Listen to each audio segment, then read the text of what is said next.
બાપા સીતારામ, ફરીથી તમારું મારી ચેનલ ઉપર સ્વાગત છે. આજ રવિવાર, આજ બહાર જવાનો પ્લાન છે. હું ને રીતિ બંને આજ ગાડી લઈને નીકળી ગયા છે. આજ જઈએ છે બગદાણા બાપા સીતારામના દર્શને અને ત્યાંથી જવાનું છે કદમગીરી. તો વિડીયોમાં જોડાઈ રહેજો.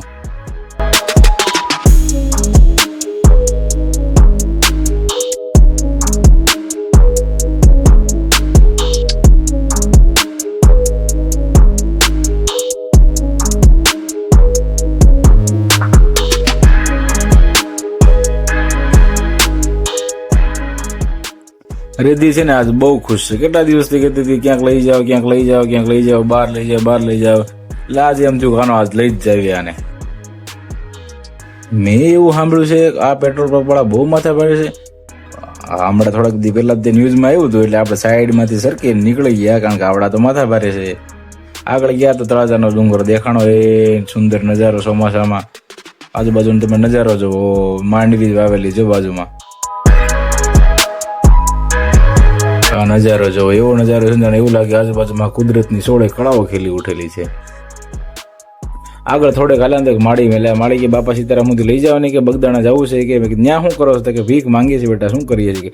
રીતિ કે બેહાડ લ્યો, હાલો કે આપણે વચ્ચે બેહાડ લઈશું માળીને ઘડીક વાતચીત કરી, બહુ મજા આવી. આગળ થોડેક ગયા બગદાણા માળીને ઉતાર્યા, પછી આગળ એમ નીકળી ગયા કદમગીરી બાજુ, કારણ કે બગદાણા પછી જઈશું એવું કીધું રીતિએ. હવે જો આ વચ્ચે ડોબા આવ્યા, જો વચ્ચે ગામડામાં જે રહેતા હોય ને એ બધાને ખબર હશે.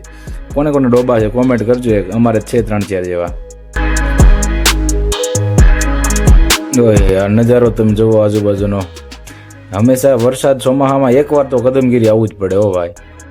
આજુબાજુમાં તમે હરિયાળી જોવો, જાણે એવું લાગે છે ને ઓહો ધરતી માતાએ આમ સાડી પહેરી હોય લીલા કલરની.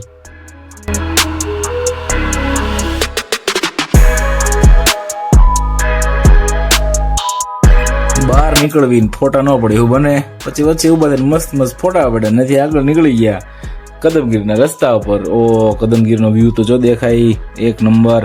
ચોમાસામાં અહીંયા તો એકવાર આવવું જ પડે.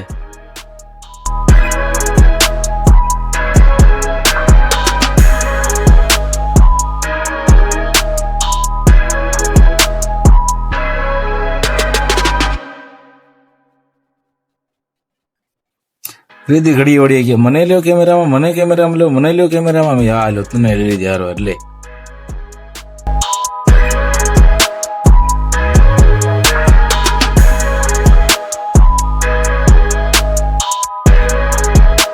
તમે નીચેથી ઉપર ગાડી લઈને ચડતા હોય, તમે નીચે નજારો જોવો. આમ વાદળો, તમે ઉપર હેઠ બેઠા ને તમને વાદળો એવું લાગે કે વાદળો તમારી નીચે છે. એકદમ જુનાગઢ જેવી ફિલિંગ આવશે તમને. આવો ને ઉપર એકવાર. એટલે ધીમે ધીમે કરતા પૂગી ગયા ઉપર મંદિરે. હું તમને મંદિરનો છે ને મુખ્ય દરવાજો બતાવું. જો આ છે ને મંદિરનો મુખ્ય દરવાજો છે. ઓહો, ઉપરથી તમે નજારો જોવો, લીલુંછમ. જો આ દેખાય ને મુખ્ય મંદિર છે ત્યાંનું, કમળાઈ માતાનું.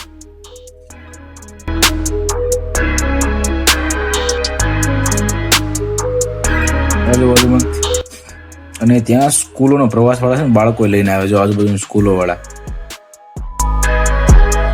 પછી ચાલુ કર્યું ફરીથી ફોટોગ્રાફી. રીતિ હું એને એટલા સારા ફોટો પાડું ને એ મારા બધા ફોટા બગાડેલા પાડ્યા. જો આ જેટલા ફોટા છે બધા એને પડેલા મારા.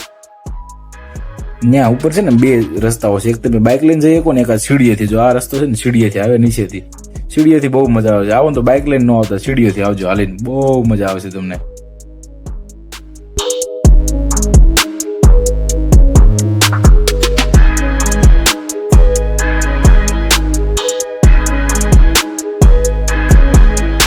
નજારો જોવો તમે એનો. જો આ રીતિ એને વ્લોગર બનવું છે પણ બોલતા ન આવડે, વિડીયો બનાવતા આવડતી હતી. જો ટ્રાય કરે છે હજી. જો કે આપણે હજી તો શીખાવે છે, બીજા પાસે શીખવી છે. ઓનલાઈન યુટ્યુબ માંથી એમાં જોજો ને શીખવી છે. આપણને હજી કઈ આવડી નથી ગયું. કદમગીરી ઉપર ચડો ને એટલે તમને શેત્રુંજયનો ડુંગર દેખાય ને આ બધો હસ્તગીરીનો ડુંગરો દેખાય. જો શેત્રુંજય ડેમે દેખાય છે. જો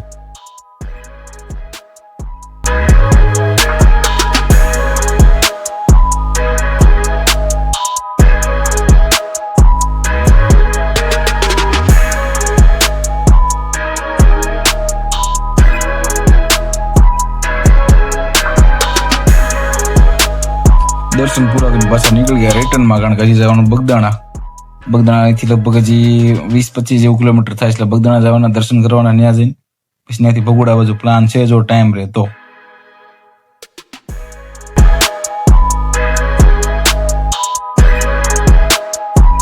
ઉપરથી નીચે ઉતરી 2 રસ્તા ફાટ્યા અલગમાં, એક કાચો અને એક માયાવાદી પાકો. તો ઋતિકા કાચા રસ્તે કે ઉતરી આપણે ત્યાંથી હાલો, ત્યાંથી તમે હાલતા જ નહીં, નથી બ્રેક લાગતી, એટલા પથરા એટલા ખાડા કે નહીં, ત્યાંથી તેમ ન હાલતા.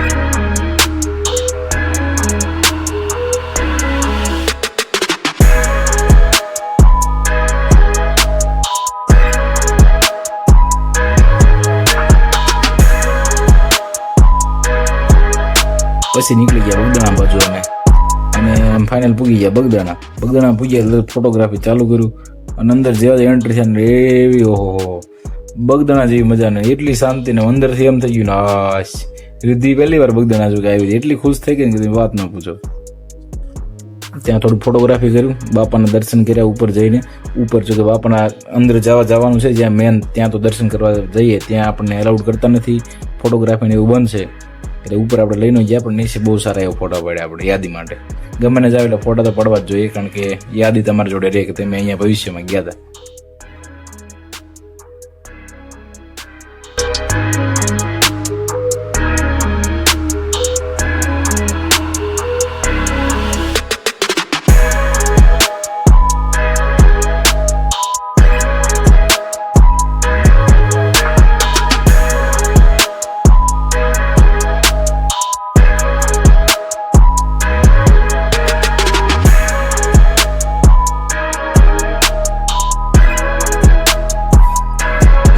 આજુબાજુનું વાતાવરણ એટલું શાંતિમય, એટલું મસ્ત છે કે નહીં, આમ સ્વસ્થ, કે આમ તમને એમ થશે કે ના ના અહીંયા કંઈક દિવ્ય શક્તિ છે. તો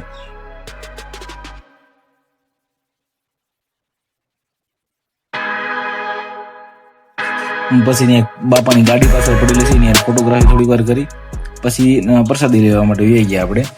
એટલો મોટો હોલ છે પ્રસાદી લેવા માટે, લગભગ હજારો માણસો ત્યાં સમાઈ જાય એક સાથે.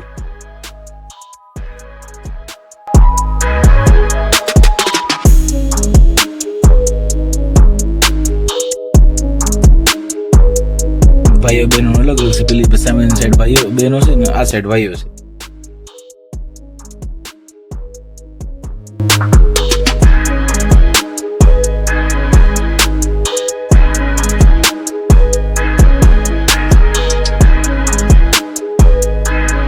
અહીંયાની આ પ્રસાદી લીધા પછી તમને 56 ભોગ એની આમ નાના લાગે.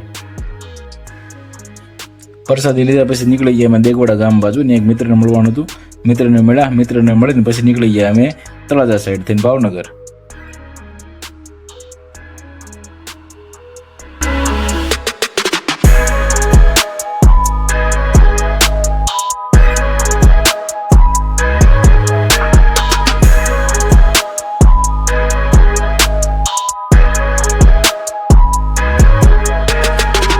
માંડ ભાવનગર આવ્યું. જાતા હતા ત્યારે એટલી આમ ફ્રેશ હતા, એકદમ આમ મસ્ત મજા આવતી હતી. આવતા વખતે થાકી ગયા, કારણ કે લગભગ 230 કે 35 કિલોમીટર ગાડી હાંકી. માંડ ભાવનગર આવ્યું.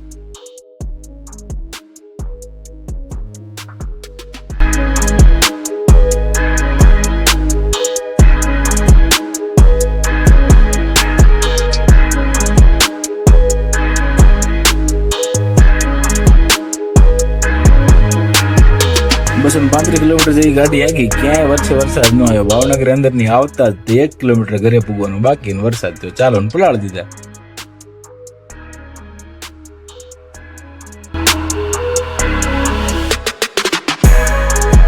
દોઢસો 200 કિલોમીટર ફરીને આવ્યા, ક્યાંય વરસાદ ન આવ્યો. ભાવનગર માં અંદર તો વરસાદ આવ્યો. તો મિત્રો આપણો આજનો વ્લોગ અહીંયા પૂરો કરીએ છીએ.